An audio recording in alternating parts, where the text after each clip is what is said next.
2 weeks before departure, while reviewing vendor timelines for a stadium install, my phone buzzed with a group text from my mother. "We've decided Cairo will go instead of you. He'll take better photos." That was it. No explanation, no apology. Just a decision dropped like luggage from a speeding car. I blinked at the screen, reread it, then read it again. The message hung in the air like smoke. My name wasn't even in the sentence. Just "we" and "decided." So, the silence in my office suddenly felt loud. I didn't respond. There was no point, not yet.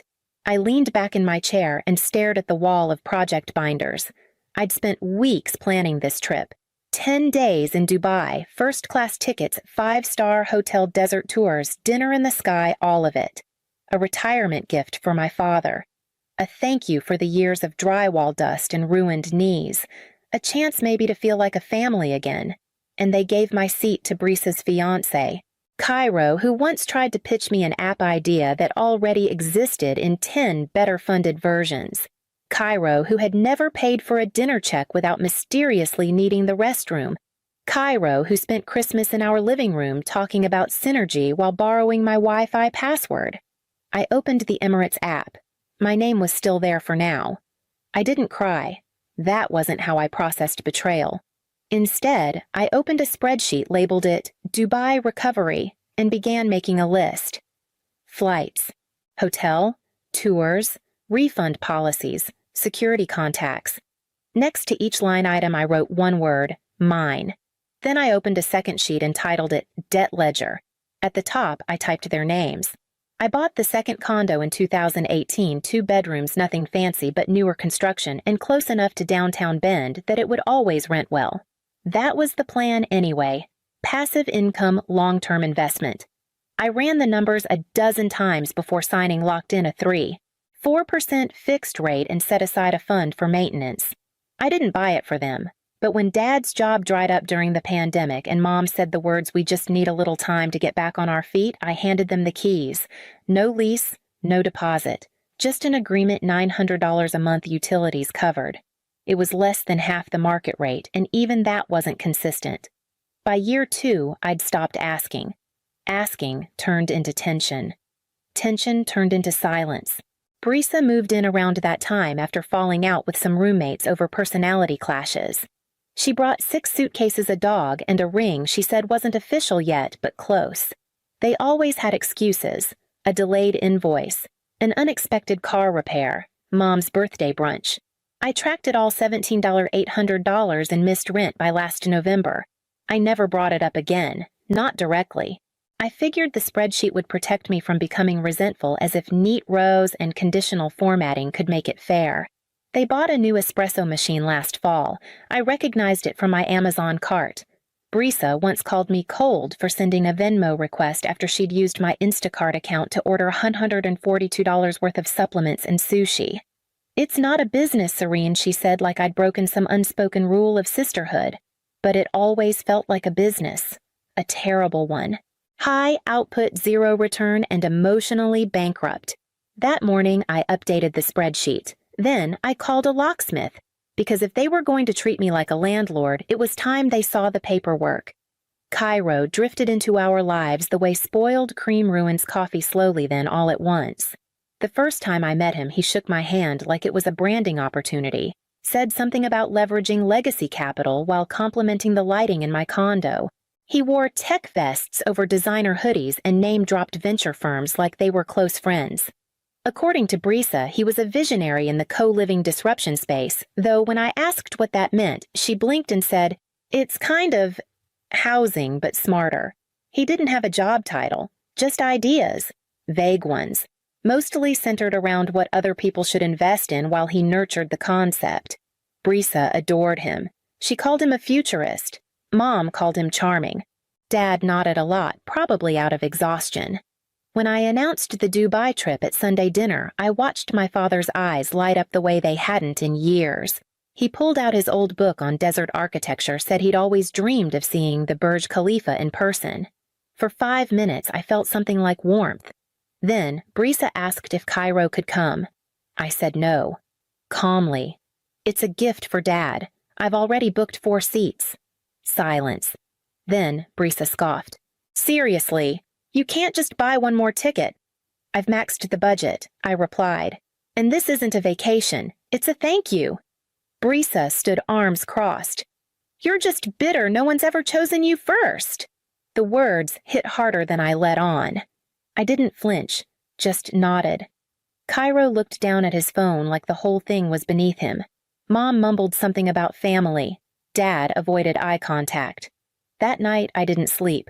Instead, I pulled up the reservation portal and reviewed every cancellation policy line by line. Then, I booked a locksmith for Friday at noon. I called Emirates pretending to double-check my reservation. I already knew something was wrong, I just needed confirmation. The woman on the other end was polite, efficient. Yes, Ms. Calloway. Your reservation was updated last week. You're marked as a no-show due to a medical emergency. I didn't breathe. A medical emergency. Yes, she continued, someone claiming to be your sister called in, said you were hospitalized and would be unable to travel. She requested we change the ticket to her fiancé's name. Unfortunately, name changes aren't permitted for international travel under this fare class. My voice stayed calm. Did anyone attempt to board using that ticket? A pause. Yes. A man attempted to check in under your name yesterday but was flagged. There's now a fraud note on the reservation. You should contact our fraud department directly. I did. Filed the report, sent in my ID screenshots timestamps. They took it seriously. By evening, I knew everything. Cairo had shown up to the airport with my ticket, my name, and a TSA agent who, according to Brisa's message, was a friend from college. They were trying to pass him through using my identity. I scrolled through the group text again. The message still sat there unashamed. We've decided Cairo will go instead of you. He'll take better photos. My seat, my name, my silence.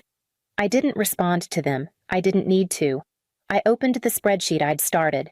Next to return flights, I added cancel, flag for misuse. Next to hotel booking, I wrote call to confirm ID requirement. I moved down the list like I was unbuilding a house.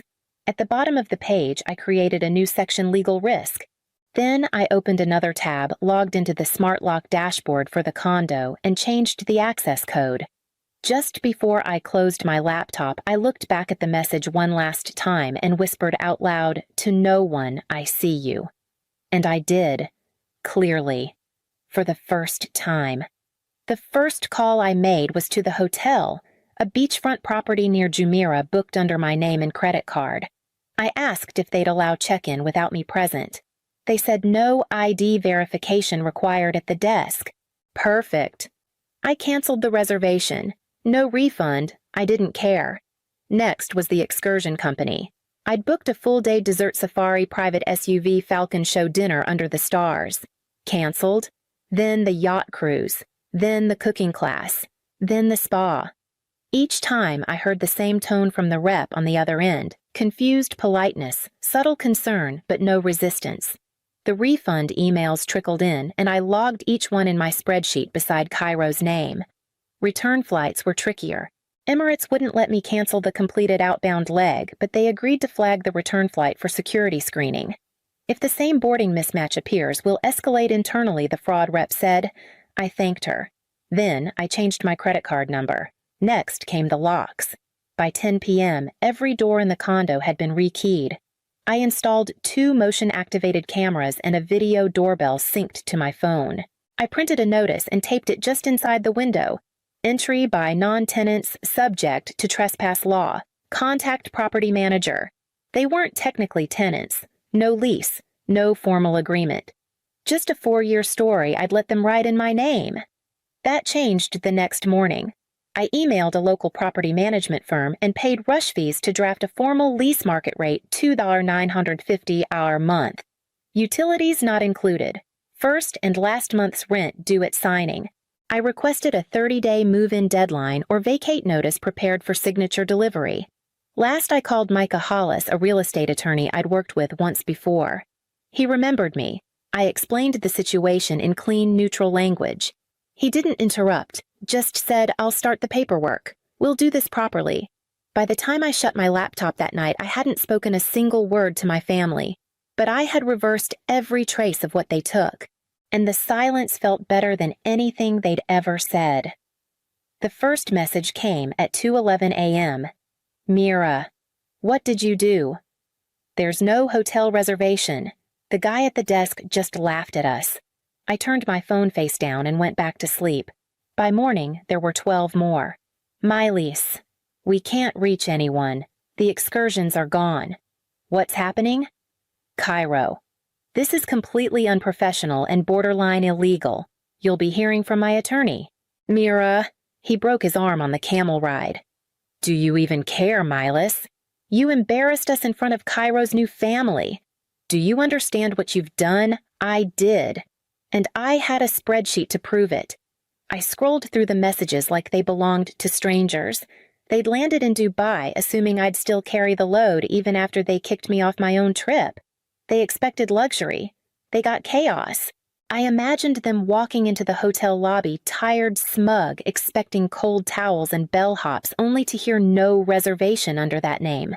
I imagined the panic starting to crack through Mira's polished voice. Cairo huffing into his phone, trying to sound important, Miles red with humiliation. They were three people who had built a world out of assumptions. I had simply removed the scaffolding. Later that afternoon, a video came through. Cairo sitting on a bench with a makeshift sling Mira in the background yelling at a cab driver. I didn't hit play. Miles. You've made your point. We'll sort it out, but this was cruel, Seren. Cruel. The word sat with me longer than I expected. Cruel was paying $30,000 and being replaced. Cruel was using someone's name at airport security without consent. Cruel was telling your daughter she's less photogenic than a man you've known for 11 months. I opened a new tab and made a $1 donation to the GoFundMe Miles had set up months ago for Thorne's upcoming knee surgery. It was still active, sitting at $311. The site asked if I wanted to make my name public. I did. Under message, I typed, from the daughter who wasn't invited. Then, I closed the laptop and made myself tea. I had a meeting with Micah the next morning to sign the eviction packet. They pulled into the driveway like nothing had happened. Mira waved from the passenger seat as if we hadn't spoken in weeks. Cairo stepped out slowly, his arm in a black sling designer hoodie draped carelessly over it. His expression was pure performance, equal parts wounded and defiant. Miles didn't get out of the car. I met them halfway across the gravel, papers in hand. This is your new lease, I said. $950 a month. First and last due before move-in. Utilities not included. You have 30 days. Mira blinked. Are you serious right now? I am. You're evicting your own parents, she snapped, stepping closer. After everything, I'm offering them a legal contract. That's more than I got. Cairo took the packet from me, flipped through the first page like he was scanning for loopholes. You can't be serious. This isn't how family works. I looked at him and said flatly, Then it's good we're not family. He scoffed. This whole thing could have been resolved with a conversation, you know. You didn't need to blow everything up. I motioned to the lease. That is the conversation. He handed it back like it was beneath him. I'll have to run this by my advisor. I raised a brow. Is that your dad or the camel? Mira gasped. Cairo's jaw tightened. I handed the papers back to him anyway. You said you wanted a business, Cairo. This is it. Property contracts, payment terms. Consider this your final pitch. They didn't say another word. I turned and walked back inside, locking the door behind me. On the way to the kitchen, I opened the mailbox and found the notarized copy of the eviction filing. Micah had moved fast. They never signed the lease. Not in week 1 when I reminded them by email. Not in week 2 when the property manager dropped off a hard copy with a stamped envelope. By week 3, they stopped acknowledging me altogether. On day 30, I filed the eviction paperwork with the county clerk's office. Cairo sent a text 2 hours later. You're opening yourself up to serious legal consequences. My attorney will be in touch. I replied with a screenshot of the filing confirmation. Brisa left a voicemail sobbing, saying I'd torn the family apart over one stupid vacation. The same Brisa who helped Cairo fake a medical emergency and nearly committed identity fraud on my ticket. Miles sent a long email, half guilt, half nostalgia. She talked about the time she stayed up all night sewing my school play costume, the birthday cake she once made from scratch when I turned 11. She ended it with, "I didn't think you'd be capable of this. I raised you better." None of them apologized, not once.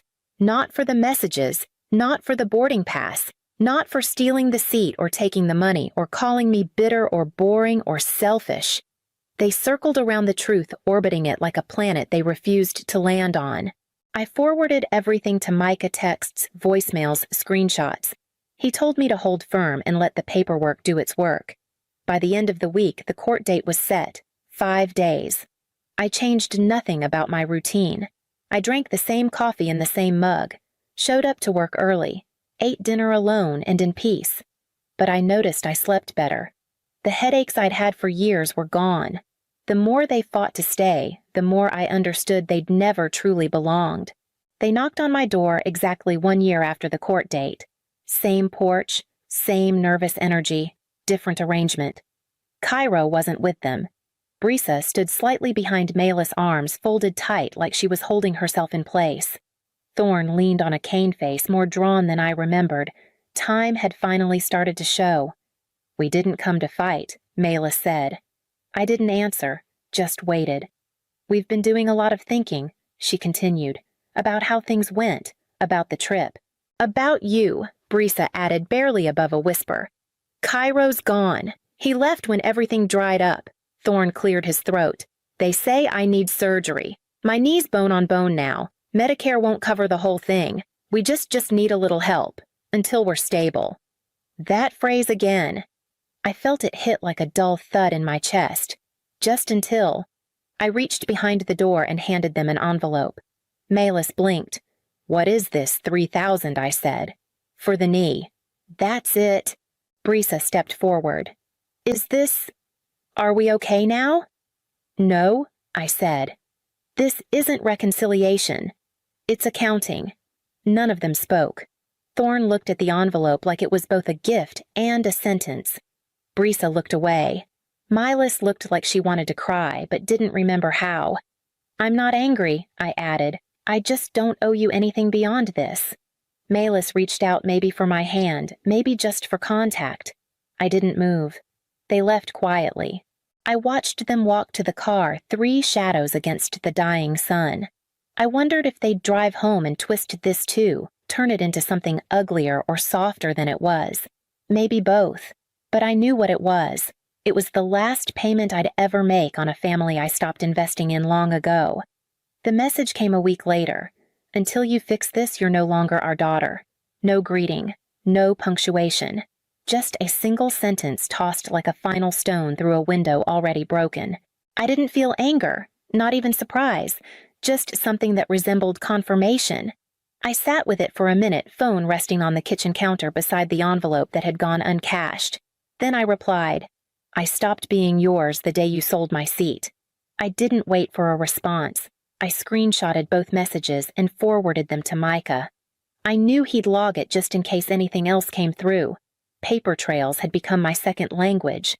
Then I turned off my phone, packed a weekend bag, and left the condo. I didn't tell anyone where I was going, just drove. Windows down, music low. Oregon's highway curves slipping under my tires like ribbon. The silence wasn't lonely, it was clean. I stopped at a coastal town I'd always meant to visit but never had time for. Checked into a small inn where no one knew my name. Walked the cliffs at dusk, let the cold bite my hands, and watched the ocean drag the light away, inch by inch. That night I fell asleep without checking my phone. No notifications, no spreadsheets, no calls about late rent or favors or forgiveness dressed as obligation. When I woke the next morning, I stretched into the stillness like it was something I'd earned. I brewed hotel coffee, sat near the window, and thought about that plane seat, the one I paid for the one they gave away. I realized I didn't want it back, not anymore, not ever.